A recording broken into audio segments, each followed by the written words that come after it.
अस्सलामुअलैकुम my social media family. उम्मीद करती हूँ कि आप सब लोग हिफ्ज़-ओ-अमान से होंगे, खुशबाश होंगे। सियासी तज्ज़ियों और तबसरों के साथ आपकी खिदमत में हाजिर हूँ।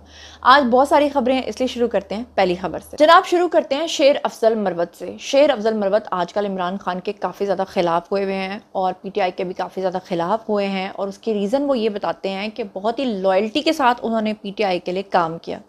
उस वक्त काम किया जब इमरान खान जेल में थे, उन पर पाबंदियां थी और लोगों को सड़क के ऊपर आने के लिए उन्होंने मजबूर किया। उन्होंने सारी एफर्ट्स की और बाद में उन्हीं को धक्का मार के, उन्हीं को ठुड्डा मार के अपने मकसद के लिए इमरान खान ने इस्तेमाल करने के बाद उनसे इजहार लाताल्लुकी कर दिया। इसीलिए शेर अफजल मरवत जो है वो काफ़ी हर्ट दिखाई देते हैं, काफ़ी गुस्से में भी दिखाई देते हैं, लेकिन खामोश वो इसलिए हैं कि जब तक PTI के दूसरे लोग उनके खिलाफ सारी चीज़ें कर रहे थे तो वो खुल के उनका नाम लेते थे, लेकिन अब इमरान खान की पार्टी है, इमरान खान की मर्जी है, वो जिसको चाहे ठुड्डा मार दें, उनके बारे में खुलकर बात नहीं कर पा रहे हैं शेर अफजल मरवत। लेकिन अब की बार लंदन के अंदर एक प्रेस कॉन्फ्रेंस हुई है, उसके दौरान जो है पाकिस्तान तहरीक इंसाफ यानी PTI की रिहाई के PTI के जो रहनुमा है उनकी रिहाई के हवाले से सवाल के ऊपर शेर अफजल मरवत से जब पूछा गया तो उन्होंने कहा कि बड़ी मुश्किल से मैंने खुद को खामोश रखा हुआ है, ऐसे सवाल मुझसे ना करें। आप मुझसे मलकू पे बात करना चाहते हैं तो कर लें। मलकू वो जो सिंगर है ना, जिसके ऊपर पाबंदी लगी है कि वो बाहर के मुल्कों में जाके कैदी नंबर 804 गाना नहीं गा सकता, रियासत के खिलाफ प्रोपेगेंडा नहीं कर सकता, उसके ऊपर शेर अफजल मरवत ने कहा कि अगर आप मुझे पूछना चाहते हैं तो वो तो मैं आपको बता दूंगा, लेकिन अगर इमरान खान के बारे में आप मुझसे बात करना चाहते हैं तो उस पर मैंने बड़ी मुश्किल से खुद को खामोश रखा हुआ है। उसके बाद सहाफ़ियों ने शेर अफजल मरवत के साथ जो है वो इसरार करना शुरू कर दिया। शेर अफजल मरवत ने कहा कि मेरी दिलेरी जो है वो ख़त्म हो गई है। अपनी प्रेस कॉन्फ्रेंस में शेर अफजल मरवत ने यह भी कहा कि बजट से पाकिस्तान में महंगाई की नई लहर आएगी। बजट के ऊपर उन्होंने तनकीद की। इसके अलावा IMF के बारे में उन्होंने बात की। उन्होंने बेनज़ीर इनकम सपोर्ट के बारे में जो है वो सूबों को मुख्तलिफ सूबों को देने की हिदायत के बारे में बात की। लेकिन जब बात आई गुलूकार मलकू की तो उन्होंने कहा कि बैरून मुल्क सफ़र की इजाज़त ना मिलने पर PTI रहनुमा जो हैं शेर अफजल मरवत, उनका कहना था कि फ़नकारों का नाम ECL पर डालना अफसोसनाक है। मलकू को बरतानिया में परफॉर्म करने से रोक कर नीच हरकत की गई है। ऐसे भी फनकार हैं जिन्होंने दीगर सियासी पार्टियों के लिए नगमे या तराने गाए हैं, तो ऐसे में कुछ भी गलत नहीं है, लेकिन मलकू को रोकना जो है वह ठीक बात नहीं है। लेकिन जब उनसे पूछा गया इमरान खान के बारे में तो उन्होंने कहा कि बैरून मुल्क बैठकर सियासतदानों की किरदार कुशी करने वाले भगोड़े लोगों से पैसे लेकर ऐसी हरकतें करवाई जाती हैं। और उन्होंने कहा कि मैं अभी बहुत सारी चीज़ें जो है अपने सीने में दफन करके बैठा हुआ हूँ, बड़ी मुश्किल से मैंने अपने आप को खामोश रखा हुआ है और अभी मैं उसके ऊपर बात नहीं करना चाहता। पिछले दिनों जो है ओन चौधरी के साथ भी वो बगलगीर हुए थे और उस वक्त भी काफ़ी ट्रोलिंग की गई थी PTI की तरफ से उनकी, और कहा गया था कि शेर अफजल मरवत ने क्यों मुलाकात की। उससे पहले उनकी ख्वाजा आसिफ से भी मुलाकात हुई थी, उस वक्त भी शेर अफजल मरवत को काफ़ी ज़्यादा ट्रोल किया गया था। यहाँ तक कि PTI वाले तो महज इस बात पे कि उनका कोई वजीर किसी को जाकर मिल भी लेता है ना तो उसके ऊपर गद्दारी का फतवा लगाते हैं। तो यही चीज़ें आजकल फेस कर रहे हैं शेर अफजल मरवत। बहरहाल देर आए दुरुस्त आए, अगर उनको समझ आ गई है शेर अफजल मरवत को कि किस तरह से इस्तेमाल किया जाता है और किस तरह से सारा कुछ किया जाता है, तो उसके बाद तो फिर पीछे कोई चीज़ बचती नहीं है। बाकी एक और अहम खबर आपके साथ शेयर करनी है जनाब। कल अदम TTP का जो अहम सरगना है वो अफ़गानिस्तान के अंदर जहन्नुम वासिल हो गया है। और आपको बता दूं कि ये जो शूरा का मालाकंड कारकुन का अब्दुल मनान उर्फ हकीमुल्ला अफ़गानिस्तान के ज़िला असद आबाद में हलाक हुआ है। और नामालूम अफराद आजकल बड़ा अच्छा काम कर रहे हैं, नामालूम अफराद ने फायरिंग करके बेसिकली उसको हलाक किया है। ज़राए का बताना है कि ये जो दहशतगर्द था ये बाजौड़ में टारगेट किलिंग बारूदी सुरंग के धमाकों में मुलव्विस था। इसने हमारे पाकिस्तान के लिए बारूदी सुरंगें बिछाई हुई थी और इसके अलावा भी वो चेक पोस्ट के ऊपर फायरिंग करवाता था, भत्ताखोरी करता था और मुख्तलिफ सरगर्मियों में इन्वॉल्व था। तो अच्छी बात यह हो गई है कि अब वो जहन्नुम वासिल हो गया है। अल्लाह का लाख लाख शुक्र है कि पाक फ़ौज है पाकिस्तान में और कोई मैली आंख से पाकिस्तान को देख नहीं सकता। और अभी भी आप देखें यलगार हर तरफ से हो रही है, लेकिन अल्लाह ताला ने पाक फ़ौज पाकिस्तान को एक तोहफे के तौर पे दी है। वरना यकीन करें जितने भी इस्लामी ममालिक हैं उनके अंदर क्या हालात हैं, मिस्र के अंदर क्या हालात हैं, शाम के अंदर क्या हालात हैं, इराक़ के अंदर, ईरान के अंदर, अफ़गानिस्तान के अंदर, फिर आप ये देखें कि यमन के अंदर, यूनान के अंदर, और फिर जितने भी इस्लामिक ममालिक हैं, फ़लस्तीन में क्या हालत हो रही है देख लें। हालांकि वो उन लोगों की जंग नहीं है, वो मुस्लिम उम्मा की जंग है। वो अलग बात है कि सब बेशरम होकर बैठे हुए हैं, लेकिन अल्लाह का चलो शुक्र है कि हमारे पास हमारी फ़ौज है जिसकी वजह से, वरना आप सोचें जितने हमारे दुश्मन हैं, जितनी सरहदें में लगती हैं, ईरान की सरहद हमें लगती है, अफ़गानिस्तान की सरहद हमें लगती है, इंडिया की सरहद हमें लगती है।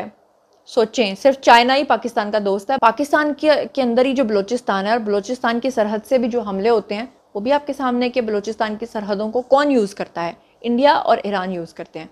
तो बहरहाल अल्लाह का शुक्र है कि जहन्नुम वासिल हो गए हैं और नामालूम अफराद अब बहुत अच्छे तरीके से काम कर रहे हैं और उनको इसी तरीके से काम करना पड़ेगा। चलते हैं जी अगली खबर की तरफ, जहां गर्मा गर्म खबरें और मुल्क के अंदर जो टेम्परेचर है वो इस हद तक बढ़ गया हुआ है। सियासत का टेम्परेचर, सियासत का पारा अलग से चढ़ा हुआ है, मुल्क के अंदर टेम्परेचर का पारा अलग से चढ़ा हुआ है। तो ऐसे में ख्वाजा आसिफ जो हमारे वज़ीर दिफ़ा हैं वो अपनी मस्ती में हैं, अपने धुन में, अपनी लगन में मस्त हैं। जनाब शदीद गर्मी के बायस जो हमारे वज़ीर दिफ़ा हैं ख्वाजा आसिफ, उन्होंने सियालकोट के अंदर एक बड़ी मशहूर नहर है जिसको कहते हैं मोत्रा नहर के अंदर जनाब वो डुबकियां लगाने के लिए पहुंच गए। इससे पहले भी उनके कुछ वीडियोस आए थे जहां उन्होंने बहुत बुलंदी से छलांग मारी थी नहर में, और उसके बाद वो वहां पर जो है वो डाइविंग करते हुए नज़र आए थे।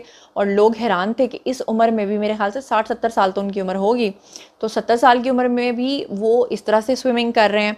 और अब की बार मोत्रा नहर के पुल से उन्होंने छलांग लगा दी जनाब जी, और उनके हमरा उनके बेटे असद ख्वाजा जो हैं उन्होंने भी नहर में छलांग लगाई, और नहर में नहाते देखकर शहरियों की बड़ी तादाद जो है वो जमा हो गई। और उनको कहा कि ख्वाजा साहब जड़ा ना तुसी तो ठंडम ठंडे होकर बाहर निकल आए हो। ये नहर जो जिसका जिक्र मैं कर रही हूँ, ये इतना ठंडा इसका पानी होता है कि ग्लेशियर का पानी यहाँ पर आता है, और इतना ठंडा पानी होता है कि अक्सर लोग जब वहाँ पे पिकनिक मनाने के लिए जाते हैं हेडमराला या इधर उधर, तो वो बाकायदा इस नहर के अंदर जो तरबूज और मैंगोज़ है ना उनको ठंडा करके खाते हैं, इतना ठंडा पानी होता है। बहरहाल जी ख्वाजा आसिफ की मर्ज़ी है, वो आपको बता रहे हैं कि मुल्क के अंदर ये जो प्रोपेगेंडा हो रहा है उन्होंने कोई फ़र्क नहीं पड़ता, वो अपनी मर्ज़ी से जी रहे हैं और ऐसे ही जीना चाहिए, मेरा ख्याल है। अच्छा जी, जैसा कि मैंने आपको बताया कि नईम पंजोथा जो कि इमरान खान के वकील हैं, उनका ये कहना है कि 21 तारीख को यानी 21 जून को उन्होंने अडयाला जेल के बाहर जाकर मुजाहरा करवाना है और इमरान खान को रिहा करवाना है। वहीं पर इमरान खान का भी जेल से एक अहम बयान सामने आया है जिसमें वो कह रहे हैं कि इस वक्त मैं लोगों की रगों में दौड़ रहा हूँ। इसके ऊपर लोगों ने बड़े मज़ेदार तज्ज़िये तबसरे किए। कुछ लोगों ने जो इमरान खान के फॉलोअर्स थे उन्होंने कहा कि बिल्कुल इमरान खान जो कह देंगे हम उसको मानेंगे, इमरान खान दिन को रात कह देंगे हम उसको भी मान जाएंगे। जो इमरान खान के नाक़दीन थे उन्होंने कहा कि हाँ जी, शैतान ही ऐसा होता है जो रगों में दौड़ सकता है, आप वाकई लोगों की रगों में दौड़ रहे हैं, और दज्जाल के आने से पहले जो दज्जाल असगर है हम उसका नज़ारा कर रहे हैं। तो मतलब ये दोनों तरह का नैरेटिव है जो मैंने आपके सामने रख दिया। आप किसी भी नैरेटिव से एग्री करें या डिसएग्री करें, मेरा काम है जी खबर आपको देना। और इसके अलावा अगली जो खबर है वो बड़ी इंपॉर्टेंट है जनाब, और वो है भारत और अमेरिका की। वो कैसे?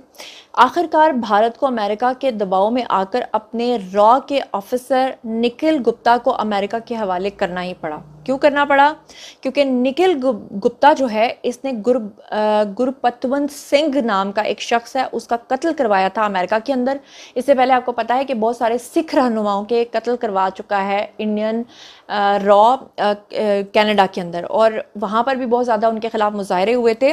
और आपको पता है कि ये जो सिख हैं ये अपनी आज़ादी की तहरीक चला रहे हैं, जिसकी वजह से भारतीय जो खुफिया एजेंसियाँ हैं वो इनका नाहक कत्ल करवाती है। और ऐसे में एक अमेरिका की तरफ से दबाव आना भारत के ऊपर कि आप अपना ये ऑफिसर हमारे हैंडओवर करें, और उसको हैंडओवर कर दिया गया है। और हैंडओवर करने के अलावा मेरा सवाल है उन तमाम अपने यूथियाज़ भाईजान्स के साथ और अंकल्स और आंटीज़ के साथ कि जो ये बात करते हैं कि जनाब भारत की मिसाल देखें वो कितनी तरक्की कर रहा है, अमेरिका की मिसालें देखें, उन्हीं की मिसालें देते हैं ना। तो आज जब उन्होंने अपना ही ऑफिसर अमेरिका के हवाले किया कि ठीक है जी लगाओ एनो फेंटी दवो एनो सजाए मौत, उसके ऊपर कोई बात नहीं कर रहा। यही अगर हमारा कोई ऑफिसर होता और वो जाता तो सोचिए कि उसके ऊपर कितना प्रोपेगेंडा होता। सोचिए, सोच का मकाम है। जाते जाते एक और ख़बर आपके साथ शेयर करना चाहती हूँ, और वो ये है कि शुएब अख्तर और शाहिद अफरीदी इनके खिलाफ बाकायदा तौर पे कैंपेन लॉन्च हुई है पीटीआई की तरफ से। बहुत ही गंदे गंदे किस्म के ट्वीट्स किए जा रहे हैं शाहिद अफरीदी के ख़िलाफ़। ये ज़रा देखिएगा कि फ़लक जावेद एक इंतहाई, मैं जिसे कहती हूँ ना कि माजरत के साथ एक गई गुजरी हुई खातून है, हर 2 घंटे के बाद एक ट्वीट करती हैं और इल्ज़ाम लगाती हैं। इन्होंने शाहिद अफरीदी को अखरोट कहकर बुलाया और कहती हैं कि अखरोट की ट्वीट पर कम्युनिटी नोट लग गया, हुन आराम है। जबकि हकीकत यह है कि कोई कम्युनिटी नोट नहीं लगा, ये सब झूठ है। और आपको पता है कि जब कोई कंटेंट लगता है तो उसको लिमिटेड कर दिया जाता है कि 18 साल से बड़ी उम्र के लोगों के लिए या 18 साल से कम उम्र के लिए। लेकिन अफसोस की बात यह है कि प्रोपेगेंडा किया जाता है, झूठ बोला जाता है और पंजाबी में कहते हैं तुन के बोला जाता है। आप ज़रा अंदाज़ा करें कि शाहिद खान अफरीदी जिनके ख़िलाफ़ ये लोग बाकायदा तौर पर एक मुहिम चला रहे हैं, उनकी NGO और उनके ब्रांड्स के बाइकॉट का ऐलान कर रहे हैं। शाहिद अफरीदी है कौन? शाहिद अफरीदी वो है जिसे दुनिया का कोई जुआरी और बुकी आज तक बुक नहीं कर सका। वो 4 साल नंबर 1 और ऑलराउंडर रहा, पाकिस्तान का हीरो रहा, पाकिस्तान के साथ खेलता रहा, पाकिस्तान के लिए खेलता रहा। उसने जब 18 गेंदों पे 50 बनाई तो वो तब भी पाकिस्तान का हीरो था। उसने जब 37 गेंदों के ऊपर दुनिया की बेहतरीन तेज़ तरीन सेंचुरी की थी, वो उस वक्त भी पाकिस्तान का हीरो था। उसने जब पाकिस्तान को T20 वर्ल्ड कप जितवाया था, वो उस वक्त भी पाकिस्तान का हीरो था। उसने जब सबसे ज़्यादा छक्के लगाने का रिकॉर्ड कायम किया था, वो उस वक्त भी पाकिस्तानी था, वो उस वक्त भी हमारा हीरो था। अगर वो कभी हारा था, वो उस वक्त भी हमारा हीरो था। उसने वर्ल्ड कप 2011 में सबसे ज़्यादा विकेटें ली थी, वो तब भी पाकिस्तान का हीरो था। अफरीदी के नाम से इतनी जलन हो रही है कि उनके लिए इतना बदतरीन प्रोपेगेंडा किया जा रहा है। लेकिन खुद इमरान खान क्या कुछ कहते रहे अफरीदी के बारे में, मैं चाहती हूँ कि ये क्लिप मैं आपके लिए निकाल के बड़ी मुश्किल से लाई हूँ, ज़रा सुनिए। अफरीदी का जो एक उनके ऊपर अब हवा पड़ा हुआ है, और अफरीदी 2020 का मेरे ख्याल में दुनिया में टॉप 5 प्लेयर्स में। जी तो जनाब, आपने सुना, ये था आज का वीडियो। बारी है जी आप लोगों की, आई कमेंट सेक्शन में और बताइए कि इन तमाम खबरों के बारे में आप क्या सोचते समझते हैं। जो कुछ भी आप सोचते समझते हैं शेयर कीजिए, पर्सनली जवाब दूंगी। मजीद खबरें, व्लॉग्स, इंटरव्यूज़ और सियासी तस्वीर जानने के लिए मेरे साथ कनेक्टेड रहना हरगिज़ मत भूलिएगा। चैनल को सब्सक्राइब कर लीजिएगा। अपना बहुत ख्याल रखिएगा। अल्लाह ने के बाद।